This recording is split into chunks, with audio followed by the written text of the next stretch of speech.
Humpy Douglas.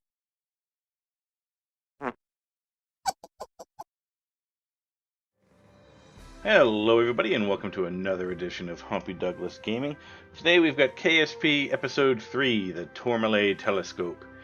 We're going to be launching a space telescope today, taking some pictures of some of the planets.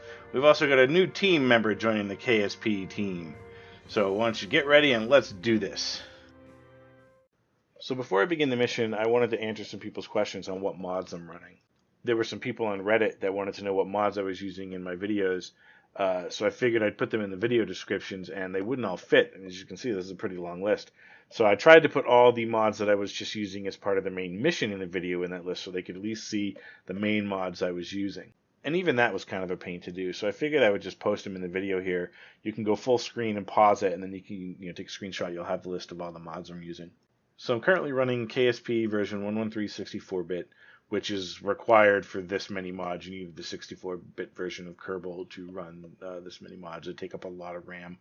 I'm using CCAN version 1.18.1 currently to manage all these mods. The mods in red are all mods that are part of the actual telescope itself during my mission. Not just the telescope mod itself, but other mods that I may have taken parts from to put onto the telescope for the mission itself. If you're interested in any of these mods, you can get most of them through CCAN, or you can just go to the KSP forums and search for them there and then download them manually and install them. The link to the forums is down in the description. So we've received the mission schematic for the Tourmalet telescope. Let's take a look and see what this mission is going to entail, shall we? First up, we'll introduce the mission team. The mission planner is Dr. Kerner von Rong. Dr. von Rong was the first Kerbal to work out the solution to the silent Velcro paradox, and he mathematically proved that bacon can divide by 0. Next up in mission control is myself, Humpy Douglas. I recently found $20 in the laundry. I did eat the proof that bacon can divide by 0, and I once bowled a gutter ball down the lane next to me. In order to complete this mission, we had to bring in a director of optics for the telescope, a Professor Blinde Azabat from La Université des Visions Double in Paris. She teaches the philosophy of sparkly things and was once awarded the prestigious Ooh Look Shiny Award. So, Professor, let me be the first here at the KSC to welcome you to our team. This is where all those years of high school French pay off. Je suis un ananas. So the Tourmalet Telescope mission is a contract given to us by Space Penguins Inc. to put a new orbital telescope around Kerbin. They've given us specific apoapsis and periapsis altitudes and a special request for an inclination of 180 degrees. Now to accomplish these mission objectives we have 3 steps. Step 1, fly up. Step 2, go the other way. And step 3, take cool pictures. Sounds pretty simple to me. So next I want to talk about some technical specifications of this mission. We're going to begin with the telescope. We are going to point that telescope at some space stuff. We're going to see some space stuff with the telescope, take some pictures. Then we'll signal those pictures back to Kerbin. We'll have some happy Kerbals, and if everyone's happy, we get ice cream with sprinkles. Hooray! Okay, so here we are in the VAB with the Tourmalet telescope. Before launch, I'm going to give you a quick rundown on the different components on the telescope. Alright, the first piece we have is the telescope itself. The next component is the optics bay that holds the optics components for the telescope. I've got some lights and some flashing safety lights to help light it up when we're on the dark side of Kerbin. And lastly, we've got the battery and some solar panels to power this thing while it's in orbit. That's about it. There's not much to it. So we're going to go ahead and launch this thing and see what it can do.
Okay, so once I got the mission done and everything was all checked out and everything, I decided to play with the telescope. And so I started taking pictures, and I found a problem. The first planet I decided to take a picture of was Eve, and this is the picture I got. As you can see in this picture, Eve is all blurry, doesn't look cool at all, it just looks like total garbage. So then I decided to take a picture of Jewel, and that picture wasn't really good either. So I went on Reddit and on the forums, did some reading, and found out the version of Cacti telescope that I'm using for this video does have an issue with some of the environmental visual effects mods that are out there. So what I did was I went back and uninstalled Eve, uninstalled stock visual enhancements, and uninstalled Scatterer, and then loaded the game back up and went back and started taking pictures again, and it was a vast improvement. So without further ado, here is what the telescope can actually do. Here's Eve with its purple oceans and its dark purple land masses.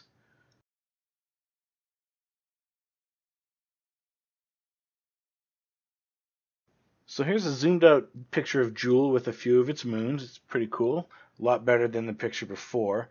Next we have a nice close-up picture of Jewel, and you can just see how pretty that planet actually is when using this telescope.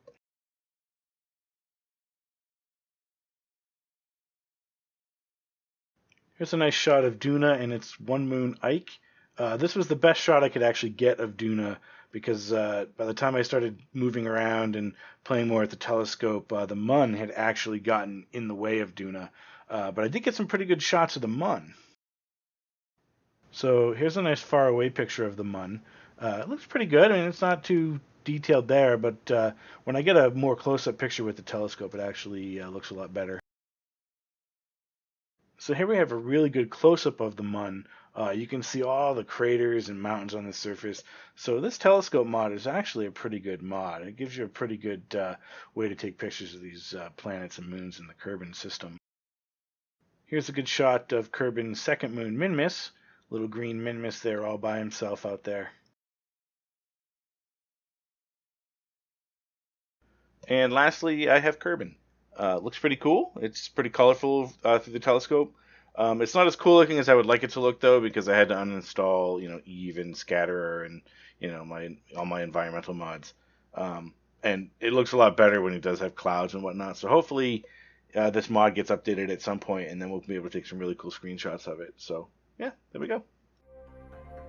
So after taking several pictures of different celestial bodies here in the Kerbal system, I decided to point the telescope at Kerbal, the sun, just to see what would happen. I recommend you don't do that because, whoops, yeah, that wasn't good.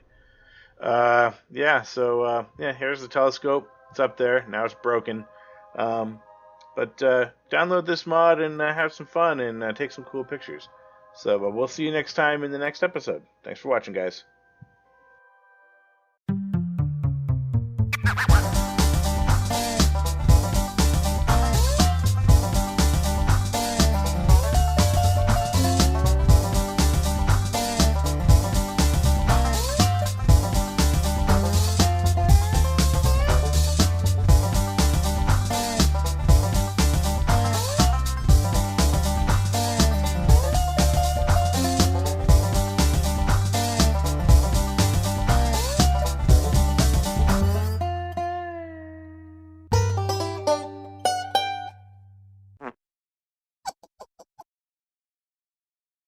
Je suis un ananas.